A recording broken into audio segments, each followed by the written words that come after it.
So, scale of 1 to 10, how much stock are you putting in these two home wins over Toronto? A 1.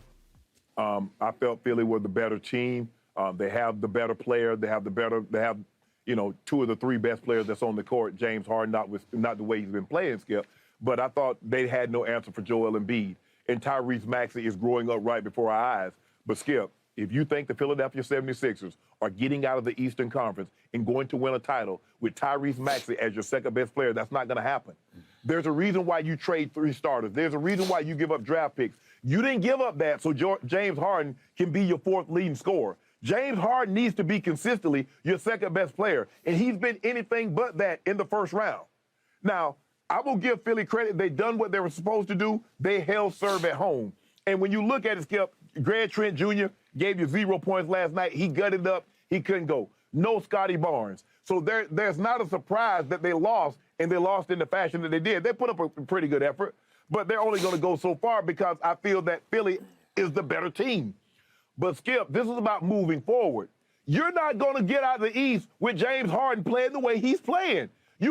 I don't know what it is, Skip. I don't know if he's aging before our eyes. I don't know if his hamstring is bothering him. I don't know if he's out of I don't know what it is. But you can't tell me James Harden looked like the James Harden that played when he first got to Brooklyn and was playing when he was in Brooklyn before he realized that, you know what, they're not going to lift the mandate. Man, let me get on up out of here. We're not going to get Kyrie back, and so we're not going to be able to win. But, Skip, they're not going anywhere with James Harden being their 4th leading scorer. I'm sorry. And that's not a knock on Tyrese Maxey because I think Tyrese Maxey is playing phenomenal basketball. He's stepping up, taking, and making big shots. But I give this a 1, Skip. I mean, this is Toronto. I give it a 1. And I'm going to go you one better. I'm going to give it a 0, big 0. And by the way, speaking of your man, James Harden, you loved this trade the day it went down because the next day you said Philly snookered the Brooklyn Nets out of James Harden. I thought they bamboozled them, Skip. Yeah. I thought they swindled them. It don't look like a swindle now. It does not, although Ben Simmons could make it a swindle the other way around if he never was able to play. I don't know what he's doing. I have no idea. They say he's pain-free. I'd like to see it because right now he's just a pain in Brooklyn's butt because he's sitting on his butt on the bench and not contributing at all. So maybe the trade remains to be seen. Jury is still out on trade, but obviously they also got 2 other starters. They got Seth and they got Big Penguin, obviously. So here's my problem with what was happening. You hit upon the 3 points. If you take Scotty Barnes out of the middle of this lineup, he's Rookie of the Year candidate, obviously. He is integral to what they've been doing, especially on defense. And then Gary Trent Jr. is a 3-and-D guy who's tough-minded and makes big plays and big shots. And as you said, he tried to go and went 0 for 3 in all of 9 minutes and 44 seconds. And Thaddeus Young has been instrumental to their 8-man rotation, and he was obviously injured in Game 1, and he tried to go last night and played 8 minutes and scored 2 points. So when you take those 3 out of the equation, Toronto is going to struggle. So now we get James Harden able to just sort of clunk along under the radar because he was clunking last night, to your point. 3 of 9. He had 6 assists, but he had 5 turnovers and scored 14 points. Well, in 41 minutes. In 41 minutes. Those are the kind of numbers that will get you beaten if, in fact, the other team can measure up and hang in with you. And Toronto got off to a good start where they go up like 9-2, I think it was, but they don't have the firepower to last. The firepower. All right. So if you let Joel Embiid start to front run on you, start to bully you, you're really going to have no shot. And he went completely over the top and over the edge, and he winds up over there with Nick Nurse telling him, you got to quit, as Jen said, bleeping about calls. Well, it's rare that you see an opposing star go over to the opposing coach and say, hey, quit complaining about the calls, would you please? Skip, it's easy for you to say when your team is shooting 30 free throws and the other team is shooting 12. He shot more free throws than the opposing team. So that's all Joel Embiid does. If he doesn't get the foul call, he throws his hands up like, ref, you see I missed the shot. He had to do something.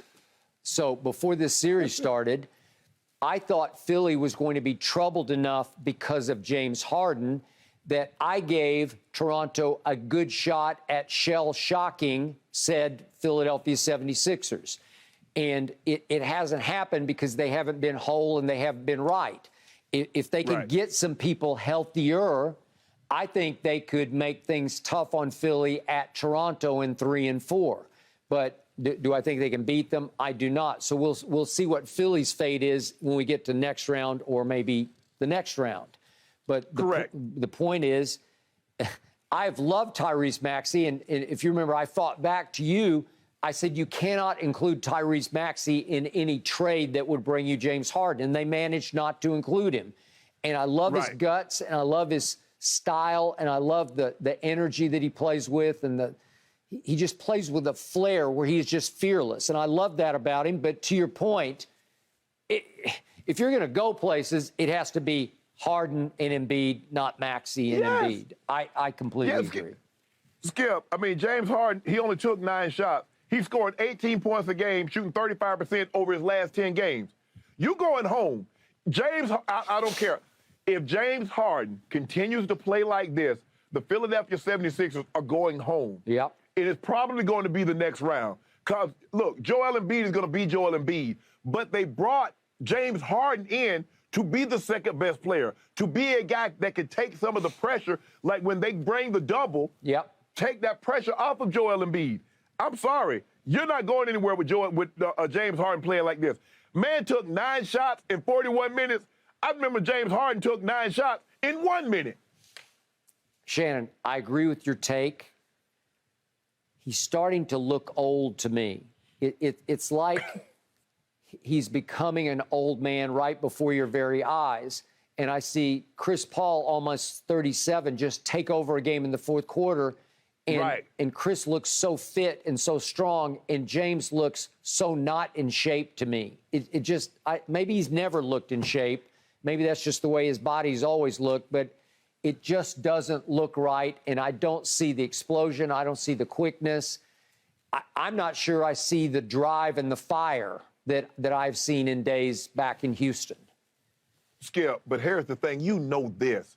If you're an athlete and you don't like to train, you know what starts to happen. It goes quick as you start to age. It does. A lot of times training can help offset the process of aging. But when you're not a workout warrior and you start to age, and a lot of your game is based on athleticism, what? So he's going to get that. They got no choice but to give him that extension. They got no choice. I mean, you've given up what you've given up, and you've given up draft picks. So you got to sign him. But Skip, James is going to have to change the way he does business in the offseason. I'm sorry, he's just going to have to. And he might need to change some of the things that he does during the season. So Embiid finally got in shape this year, and arriving James Harden is out of shape. Good luck. Good luck. This series moves to Toronto now, guys, and I'm curious to watch this dynamic between Nick Nurse and Embiid. It is getting very curious. Thank you for watching. You can subscribe here to get the latest from the show, and be sure to check out more of the best clips from Undisputed, or go watch a few other segments from our other shows on FS1.